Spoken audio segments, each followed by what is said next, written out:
President Trump की tariff policy की वजह से यूरोप भी परेशान है और इंडिया की परेशानी में भी इजाफा हो रहा है। और यही वजह है कि इसने मजबूर कर दिया है इंडिया और यूरोपीय यूनियन को कि वो एक पेज पर आए, इकट्ठे हों और वॉशिंगटन की टैरिफ पॉलिसी का मिलकर मुकाबला करें। इतनी बड़ी डेवलपमेंट हो गई है। I would imagine that there is a path to take them off. The most important guy, Treasury Secretary of the United States, Scott Bessent ने उन्होंने कहा जनाब कि हम 25% टैरिफ जो है वो इंडिया के ऊपर रिमूव कर सकते हैं। भारत के 77वें गणतंत्र दिवस के मौके पर सिर्फ यूरोपीय यूनियन के नेता विशेष मेहमान के तौर पर भारत नहीं आए, बल्कि उनके साथ यूरोपीय यूनियन कंटीजेंट भी इस गणतंत्र दिवस में हिस्सा लेते दिखी। इसी सिलसिले में इंडिया और यूरोपीय यूनियन की एक बहुत बड़ी तारीखी डील होने जा रही है, जिसको मदर ऑफ ऑल डील्स भी कहा जा रहा है। और अगर आज देखें 26 जनवरी है, इंडियन रिपब्लिकन ने ये फैसला किया है कि वो यूरोप के साथ मिलकर अपनी तिजारत को फ़रोग़ देंगे। और यही वजह है कि आज वहाँ पर जो तकरीब है उसमें बहुत ज़्यादा अहमियत यूरोपीय यूनियन को दी जा रही है। और इंडिया की जो पॉलिसी है वो कहता है कि मैं खुद इंडिपेंडेंट हूँ, I am not going to be part of a small block.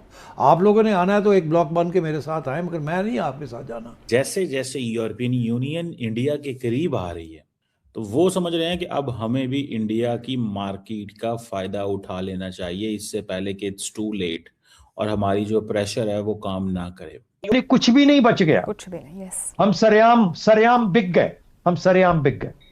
और ये चीज़ है इंडिया को उनके लिए मैनेज करना बहुत ज़्यादा मुश्किल हो गया हुआ, बिकॉज इंडिया बड़ी मार्केट है, इंडिया के साथ ताल्लुक हैं, इंडिया के साथ चीज़ें हैं, कैसे ये सब कुछ किया जाए। क्योंकि ये कनेक्शन दिखा रहा है कि ट्रंप की एग्रेसिव पॉलिसीज अमेरिका को अकेला करने जा रही हैं। अच्छा देख लें, sometime nations become too big, countries इतने बड़े हो जाते हैं, उनकी मार्केट्स इतनी इंपॉर्टेंट हो जाती है। जो इंडिया की रिपब्लिक डे की तकरीब हो रही है, ये सिर्फ तकरीब तक ही मुनक्कद नहीं है, यानी कि यूरोपीय यूनियन के लोगों को, उनके अहम ओहदेदारों को सिर्फ और सिर्फ मेहमान खुसूसी के तौर पे ही नहीं, बल्कि बाकायदा तौर पे ये बताया जा रहा है कि 27 जनवरी को ये दोनों एक बहुत बड़ी डील का ऐलान करने भी जा रही हैं। अब कोशिश क्या है कि जी फ्री ट्रेड अग्रीमेंट हो सके।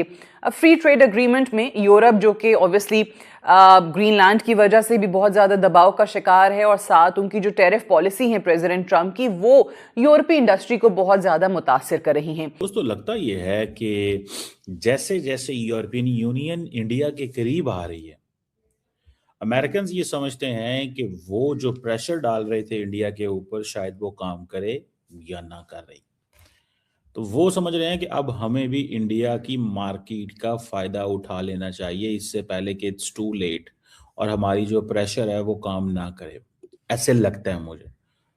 ठीक है जी, ये ज़रा सुनिएगा यूएस के जो इस वक्त the most important guy, treasury secretary of the United states, उन्होंने क्या फरमाया।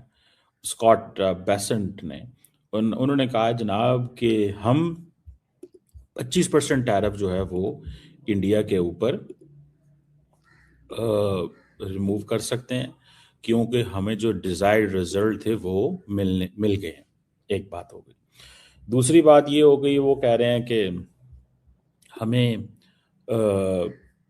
जो पेट्रोलियम प्राइसेस जी हैं उनको भी मेंटेन करना था, रशिया की भी इकोनॉमी टाइट करनी थी, रशिया के साथ इकोनॉमिक उसको इंसेंटिव कम जाएंगे तो वो टेबल पे हमारे साथ बैठ के मामला ठीक करेगा। तो India basically is the country जो ये और इंडिया के साथ ये डील हो जाने का मकसद ये है कि एशिया की तीसरी बड़ी एक मईशत के साथ उनको बाकायदा तौर पे फ्री ट्रेड मिल जाती है और एक इंडिया की बड़ी मार्केट हासिल हो जाती है। जबकि इंडिया की सूरत हाल को देखें तो पिछले कई महीनों से वो 50% अमरीकी टैरिफ की जद में है, जिसकी वजह से उनकी अपनी जो इंडस्ट्री है वो बहुत ज़्यादा मुतासिर हो रही है, बहुत बहुत ज़्यादा नुकसानात उठाने पड़ रहे हैं। इंडिया में बेरोज़गारी जो है उसमें भी एक वाज़े इजाफा देखा जा सकता है।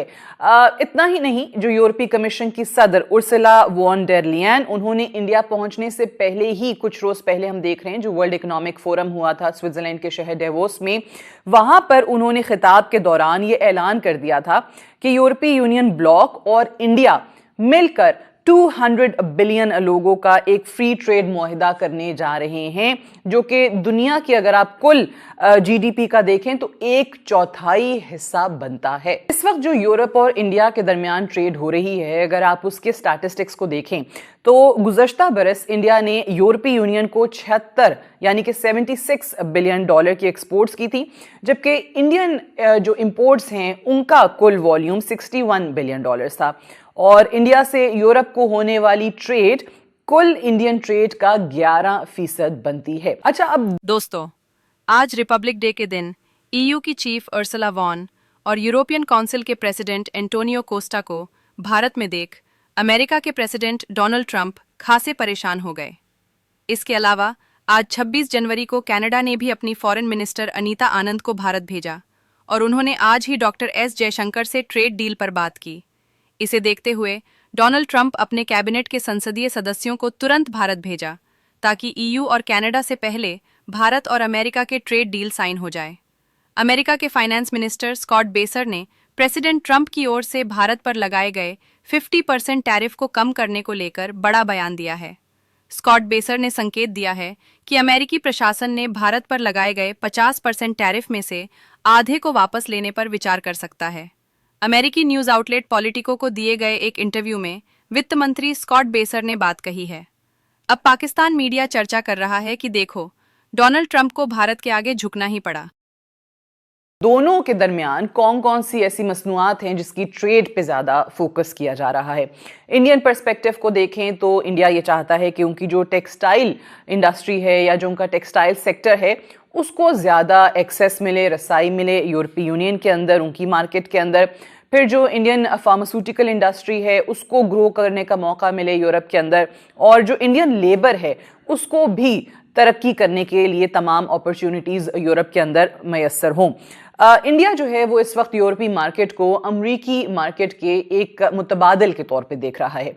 दूसरी तरफ अगर आप यूरोप को देखें तो यूरोपीय यूनियन के टारगेट्स बड़े वाजे हैं। वो चाहते हैं कि जी अमरीकी टैरिफ और मार्केट की रसाई से दूरी की वजह से यूरोपीय यूनियन जो है उसके लिए इंडिया की मार्केट बहुत ही ज़बरदस्त साबित होगी, और वो चाहते हैं कि जो उनकी बनाई हुई इलेक्ट्रिक कार्स हैं उनको एक तो ड्यूटी फ्री एक्सेस मिल सके इंडिया के अंदर, ताकि यूरोपीय कारें जो हैं वो चीनी कारों का मुकाबला करने को तैयार हों। जैसे हम सब जानते हैं कि इस वक्त जो चाइनीज़ इलेक्ट्रिक कार्स हैं उनकी डिमांड बहुत ज़्यादा बढ़ती चली जा रही है, बहुत तेज़ी से ग्रो कर रहे हैं।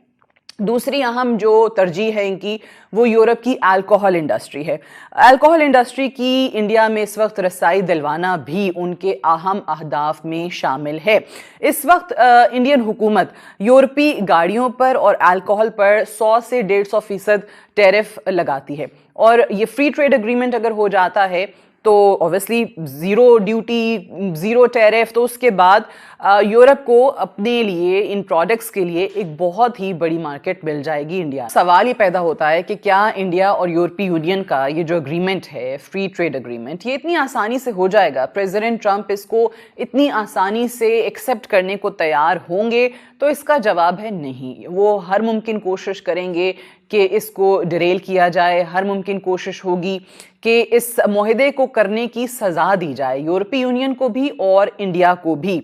अब प्रेसिडेंट ट्रंप के बारे में हम सब जानते हैं कि वो कुछ भी कर गुजरने की सलाहियत रखते हैं, और जब प्रेसिडेंट ट्रंप को ये अंदाज़ा होगा कि अमेरिका को इस तरीके से नज़रअंदाज किया जा रहा है तो वो एक ज़्यादा अग्रेसिव पॉलिसी अपनाने पर मजबूर होंगे। अगर प्रेसिडेंट ट्रंप का यही रवैया है तो फिर इंडिया और यूरोपीय यूनियन के लिए ये मुआहदा करना भी कोई इजी राइड नहीं होगी। अब यूरोपीय यूनियन के हवाले से वो क्या फैसला करते हैं ये तो चलें हम देखेंगे ही, लेकिन उनकी जो इंडिया की हवाले से पॉलिसी है इस वक्त वो बड़ी वाजे है। अब कौन जानता है कि वो 500% टैरिफ की मंजूरी ऑलरेडी दे चुके हैं, 50% लागू है इस वक्त। अब वो 50% से कितने % पे जाता है और किस तरीके से इंडिया को ये डील करने की सज़ा दी जाती है। एक बात तो तय है कि इस वक्त प्रेसिडेंट ट्रंप और उनके जो एडवाइज़र्स हैं वो हर मुमकिन कोशिश कर रहे हैं कि इंडिया को सबक सिखाया जाए, किसी ना किसी तरीके से मज़ीद उनकी मईशत को कमज़ोर किया जाए।